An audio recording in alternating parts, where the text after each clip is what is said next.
Hello students, how are you?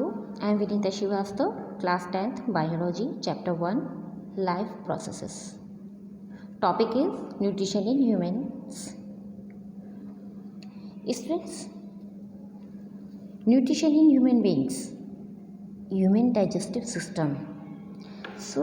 इसको start करने से पहले हम ये देखते हैं कि जो कॉम्प्लेक्स मल्टीसेलुलर एनिमल्स होते हैं उनमें न्यूट्रिशन कहाँ से होता है। थोड़ा सा इंट्रोडक्शन लेते हैं इसका। Complex multicellular animals like a man, human beings, ग्रासहॉपर्स, fish and frog etcetera, all the processes involved in nutrition are performed by a combination of digestive organs. इसमें जो सारी प्रोसेस होती है न्यूट्रिशन में जो इन्वॉल्व होती हैं, जो भी प्रोसेस होती हैं वो किसके द्वारा परफॉर्म की जाती हैं? By a combination of digestive organs. और ये जो कॉम्बिनेशन ऑफ डाइजेस्टिव ऑर्गन्स है उसे क्या कहा जाता है? Digestive system. ओके, इसमें क्या होता है? A long tube running from mouth to anus of a human being in which digestion and absorption of food take place is called an alimentary canal. एक लंबी ट्यूब होती है जो माउथ से लेकर एनस तक जाती है ह्यूमन बींग्स में और अदर एनिमल्स में। ओके, उसमें क्या होता है? डाइजेशन भी होता है, फूड का एब्जॉर्प्शन भी होता है, जिसे हम एलिमेंट्री कैनाल कहते हैं। उस लंबी ट्यूब जो होती है उसे हम क्या कहते हैं? Alimentary canal. एलिमेंट्री कैनाल को गट भी कहा जाता है। Alimentary canal is also called gut. Okay, so I am start nutrition in human beings. The nutrition in human beings take place through human digestive system. Human beings में जो nutrition होता है वो कहाँ पर होता है? डाइजेस्टिव सिस्टम में। ह्यूमन्स के डाइजेस्टिव सिस्टम में उन्हीं के द्वारा होता है। तो the human digestive system consist of the alimentary canal and it's associated glands. Human digestive system में क्या क्या होता है? एलिमेंट्री कैनाल होती है, उसमें ग्लैंड्स होती हैं। So the various organs of the human digestive system in sequence, जो भी वेरियस ऑर्गन्स हैं जो इसमें इन्वॉल्व होते हैं ह्यूमन डाइजेस्टिव सिस्टम में, वो एक सीक्वेंस में होते हैं। First of all mouth, oesophagus को क्या कहा जाता है? फूड पाइप भी कहा जाता है। Stomach, small intestine and large intestine, and the glands which are associated with the human digestive system and form a part of the human digestive system are salivary glands, liver and pancreas. इन organs के अलावा क्या होता है? कुछ glands भी होती हैं ह्यूमन डाइजेस्टिव सिस्टम में जो कि एक इम्पॉर्टेंट रोल प्ले करती हैं डाइजेस्टिव सिस्टम में। कौन कौन सी ग्लैंड्स होती हैं? सलाइवरी ग्लैंड्स है, लिवर है, पेनक्रियाज है, right. So students, the human alimentary canal जो होती है, ह्यूमन की जो एलिमेंट्री कैनाल होती है जो माउथ से लेकर एनस तक जाती है, वो कितनी लंबी होती है? उसकी लेंथ कितनी होती है? About 9 meters long. Okay, the ducts of various glands open into the alimentary canal. जो ग्लैंड्स होती हैं उनकी जो डक्ट्स होती हैं वो कहाँ पर ओपन होती हैं? एलिमेंट्री कैनाल में। And pour the secretion of the digestive juices into the alimentary canal. Start कहाँ से होता है डाइजेशन ह्यूमन बींग्स में? फर्स्ट स्टेप इसकी क्या है? उसे क्या कहा जाता है? इसमें वेरियस स्टेप्स इन्वॉल्व होते हैं, various steps of nutrition in human beings. First क्या है? इंजेशन। इंजेशन मतलब फूड को टेक करना। The human beings have a special organ for the ingestion of food. Food के इंजेशन के लिए ह्यूमन बींग्स के पास एक स्पेशल ऑर्गन होता है। It is called a mouth, जिसे हम माउथ कहते हैं। So in human beings food is ingested through the mouth. Human beings में फूड जो इंजेस्ट किया जाता है वो माउथ के द्वारा किया जाता है। और माउथ तक ले जाने के लिए कौन हेल्प करता है? वे हैंड हेल्प करते हैं। हैंड्स के थ्रू ही तो हम माउथ में फूड को ले जाएंगे, राइट। उसके बाद स्टार्ट होता है digestion. In human beings, the digestion of food begins in the mouth itself. Human beings में फूड का जो डाइजेशन होता है वो सबसे पहले स्टार्ट होता है माउथ में. The digestion of food start as soon as we put food in our mouth, right. Mouth में स्टार्ट हो जाता है. तो जो माउथ होती है, माउथ की जो हमारी कैविटी होती है जिसे हम बकल कैविटी कहते हैं, उसमें क्या क्या होता है भाई, उसमें जो भी ऑर्गन्स होते हैं वो भी तो उनका भी मेन रोल होता है. क्या क्या होते हैं? टीथ, टंग, सैलिवरी ग्लैंड्स, राइट. तो सबसे पहले हम जब बाइट को लेते हैं, मुंह में खाना खाते हैं, तो टीथ का क्या रोल होता है, उसका क्या फंक्शन स्टार्ट हो जाता है कि वो बाइट के छोटे छोटे पीसेस कर देता है, राइट. ठीक है. फिर जो सलाइवरी ग्लैंड है जो हमारे माउथ में है, उसमें से सलाइवा का सीक्रेशन हो जाता है. सलाइवा जूस है, उसका सीक्रेशन हो जाता है. सलाइवा कैसा होता है? लिक्विड फॉर्म में होता है, वाटरी सब्सटेंसेस होता है, राइट. जब वो हमारे छोटे छोटे पीसेस के साथ सलाइवा आ जाता है तो उसको मिक्स करने का काम कौन करता है? टंग. ओके, टंग उसको मिक्स करती है. तो टीथ का क्या फंक्शन हुआ? The teeth help in physical digestion. The salivary glands in our mouth produce saliva. Our tongue help in mixing this saliva with food. Saliva क्या है? Is a watery liquid, so it wets the food in our mouth. ठीक है, हमारे food को कैसा कर देती है? गीला कर देती है. सलाइवा जूस जब हमारे फूड के साथ मिक्स हो जाती है, जब वो गीला हो जाएगा तभी तो इजीली हम उसको swallow कर सकते हैं ना. Many times we have observed that when we see or eat a food which we really like, our mouth waters. This watering of mouth is due to the production of saliva by the salivary glands in the mouth, right? The salivary glands help in, अब जो salivary glands है वो किस में help कर रही है? Chemical digestion.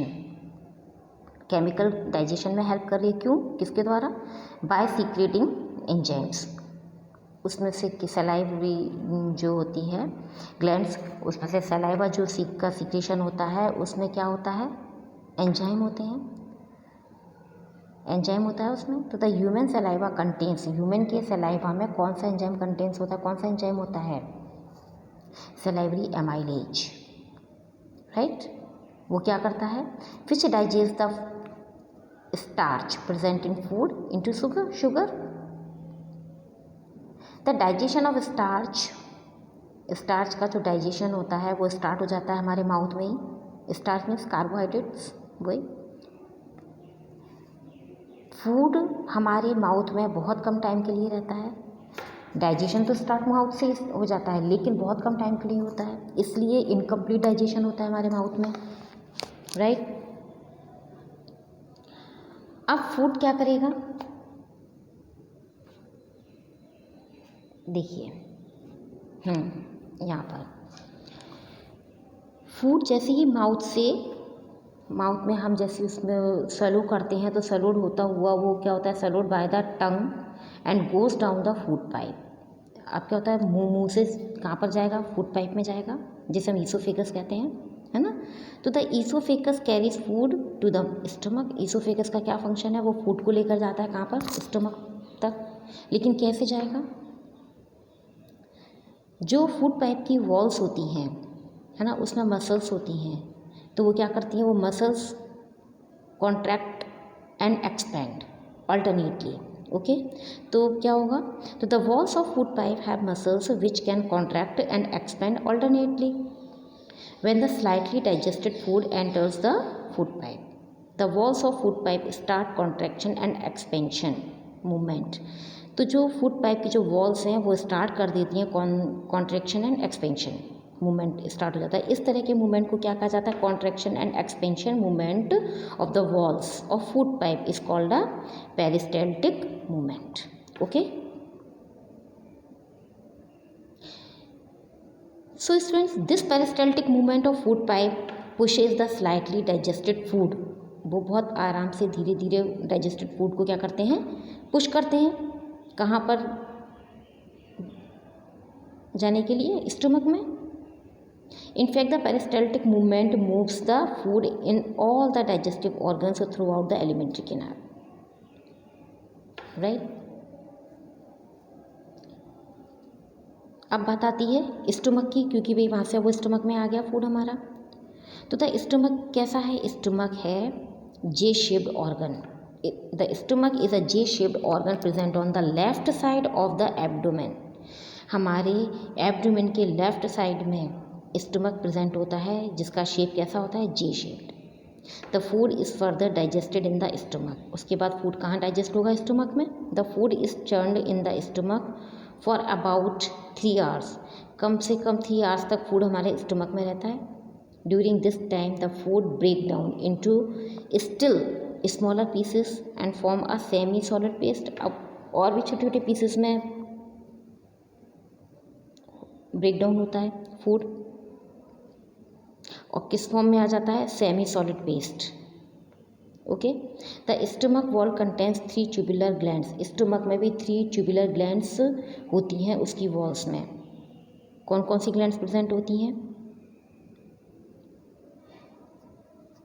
The glands present in the walls of the stomach secret gastric juice. जो वॉल्स प्रेजेंट होती हैं वो कौन सा जूस सीक्रेट करती हैं?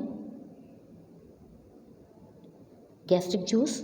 The gastric juice contains 3 substances. Gastric juice में भी 3 सब्सटेंसेस होते हैं। कौन कौन से होते हैं? Hydrochloric acid, the enzyme pepsin and mucus.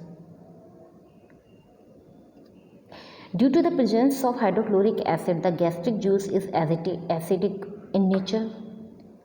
Hydrochloric acid की प्रेजेंस के कारण गैस्ट्रिक जूस का जो नेचर होता है वो कैसा हो जाता है? एसिडिक। तो मीडियम कैसा हो गया? एसिडिक हो गया।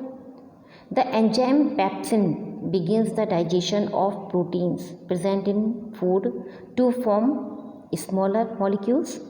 जो एंजाइम प्रेजेंट होता है, कौन सा? पेप्सिन, वो डाइजेशन स्टार्ट कर देता है प्रोटीन्स का जो कि फूड में प्रेजेंट है ना। और कौन से? स्मॉलर मॉलिक्यूल्स बनाना स्टार्ट कर देता है। तो the protein digestion begins in the stomach. The protein digesting enzyme pepsin in active only in the presence of N acid. जो प्रोटीन हमारा जो प्रेजेंट होता है, प्रोटीन डाइजेस्टिव एंजाइम जो प्रेजेंट होता है, कौन सा है? पेप्सिन। वो एक्टिव कब होगा? जब एसिड प्रेजेंट होगा। एसिड की प्रेजेंस में ही वो एक्टिव होता है pepsin enzyme.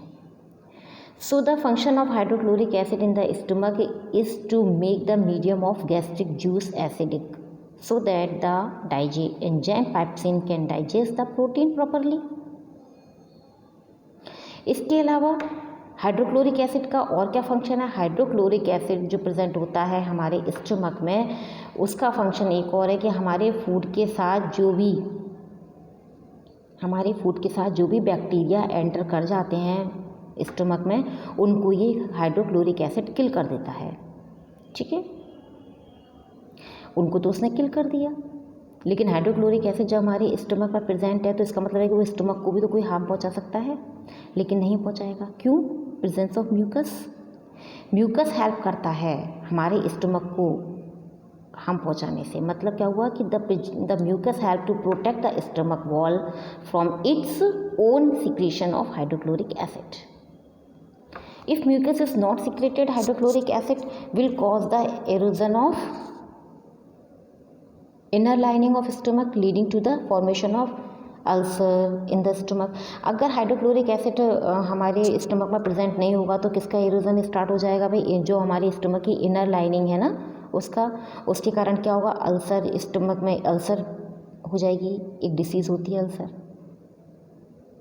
The partially digested food then goes from the stomach into the small intestine. अब आधा डाइजेशन तो हमारे स्टमक में हो गया, इसके बाद कहाँ जाएगा? स्मॉल इंटेस्टाइन में। स्मॉल इंटेस्टाइन में फुल डाइजेशन होता है, राइट।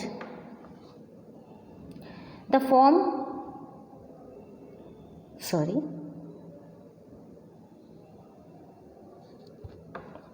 स्टार्ट हो गया डाइजेशन स्मॉल इंटेस्टाइन में। तो the exit of food from stomach is regulated by a sphincter. जैसे ही फूड स्टमक से स्मॉल इंटेस्टाइन में आता है तो उसको रेगुलेट कौन करता है? Sphincter muscles. स्फिंक्टर मसल्स उसको रेगुलेट करती है, विच release it in small amount into the small intestine.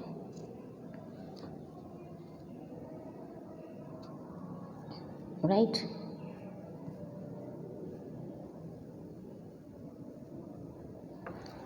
उसमें क्या होगा, from the stomach the partially digested food enter the small intestine. Small intestine क्या है, small intestine largest part of the alimentary canal. Alimentary canal का largest part होता है small intestine. Small intestine की जो लेंथ होती है वो कितनी होती है, 6.5 meters long in an adult man. Through the small intestine is very long, it is called a small intestine because it is very narrow. वैसे तो बहुत बड़ी मतलब लंबी होती है स्मॉल इंटेस्टाइन, होती तो बहुत बड़ी है, लॉन्ग होती है, लंबी होती है, लेकिन वो कैसी होती है, नैरो होती है, इसलिए उसको स्मॉल इंटेस्टाइन कहा जाता है। The small intestine is arranged in the form of a coil in our belly. हमारी बेली में कॉइल की तरह अरेंज्ड होती है। Okay. The small intestine in human beings is the site of complete digestion of food. Small intestine में हम human beings में जो स्मॉल इंटेस्टाइन होती है उसी में क्या होता है, कंप्लीट डाइजेशन हो जाता है फूड का, like carbohydrate, proteins and fats. The small intestine receive the secretion of 2 glands, liver and pancreas. Small intestine किसको रिसीव करती है, जो कि 2 ग्लैंड्स हैं उनसे जो सीक्रेशन होता है उसको रिसीव करती हैं, लिवर एंड पेंक्रियाज। लिवर क्या सीक्रेट करती हैं, bile juice. Bile is a greenish yellow liquid made in liver which is normally stored in the gall bladder. ठीक है, जो कहाँ पर स्टोर होती है, गॉल ब्लैडर में। Bile is alkaline and contains salt which help to emulsify और break the fats present in the food. जो हमारे फूड के अंदर फैट प्रेजेंट होता है उसको इमल्सिफाई करता है, उसको ब्रेक कर देता है। Bile perform 2 functions. कौन कौन से फंक्शन परफॉर्म करते हैं bile, make the acidic food coming from the stomach alkaline so that pancreatic enzymes can act on it. Bile salts break the fats present in the food into small globules making it easy for the enzymes to act and digest them, right?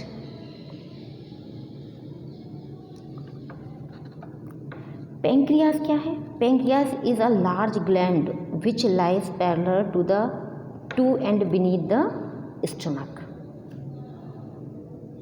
large gland है pancreas।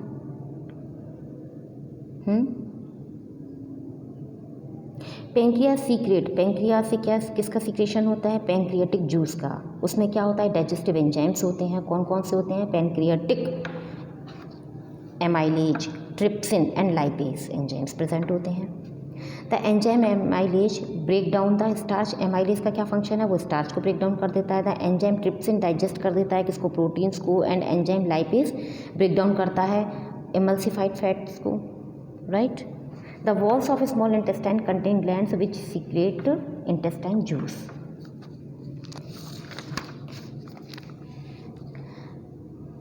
अब बात आती है absorption की। Absorb कैसे होता है, तो after digestion the molecules of food become so small and they can pass through the walls of the small intestine which contains blood capillaries.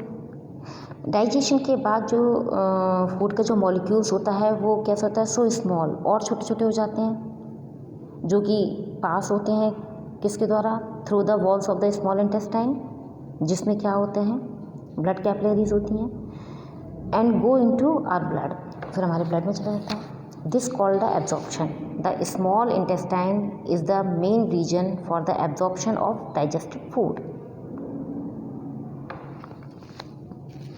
Okay. The small intestine is specially adapted for absorbing the digested food. The inner surface of small intestine has millions of tiny finger-like projections called a villi. Small intestine की inner surface पर एक छोटी finger like projection होता है जिसे हम villi कहते हैं। The presence of villi gives the inner walls of the small intestine a very large surface area. जो विलाई प्रेजेंट होती हैं वो उसकी इनर वॉल्स पर स्मॉल इंटेस्टाइन की जो विलाई प्रेजेंट होती हैं वो कैसी होती हैं, बहुत ही large, very large surface area होता है उनका. And the large surface area of small intestine help in the rapid absorption of digested food. तो जो डाइजेस्टेड फूड है which is absorbed through the walls of the small intestine goes into our blood, right. उसके बाद start क्या हो जाता है, assimilation. Assimilation में क्या होता है, जो the blood carries digested and dissolved food to all the parts of the body. अब ब्लड किसको लेकर जा रहा है, डाइजेस्टेड एंड डिजॉल्व्ड फूड को, है ना. उसको वो क्या करेगा, बॉडी के जितने भी पार्ट्स हैं उन सब तक वो पहुंचा देगा.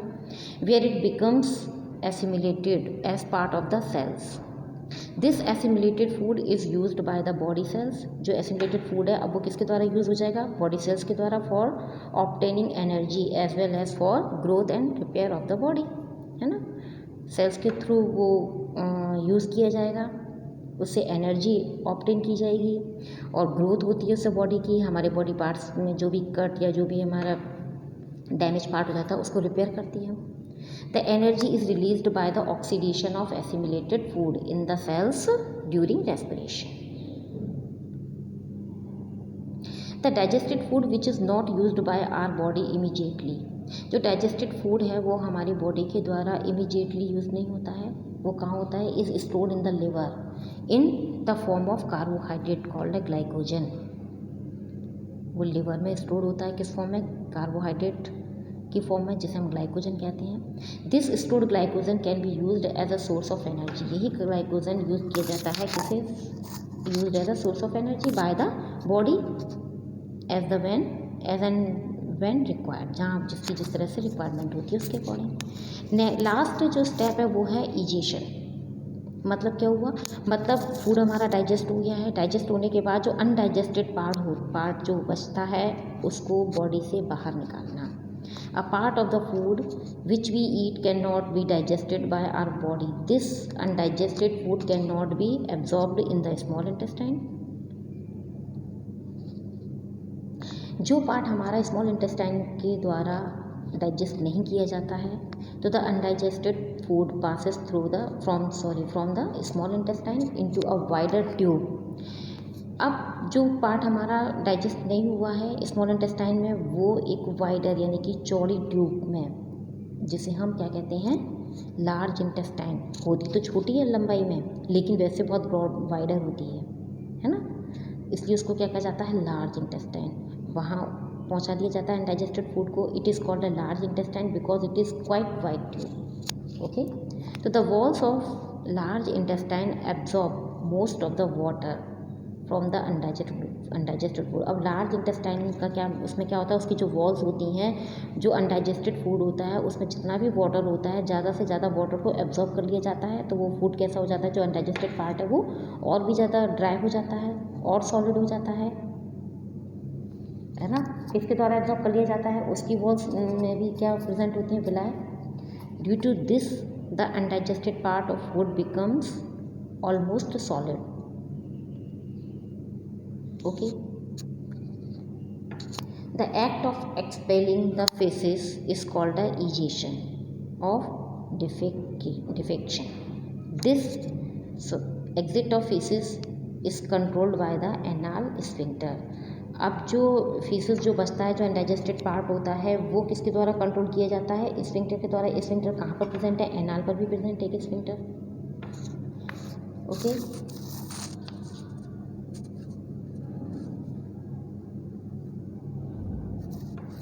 एब्जॉर्प्शन एंड वही एसिमिलेशन. तो no food digestion occurs here. यहाँ पर फूड का डाइजेशन नहीं होता है.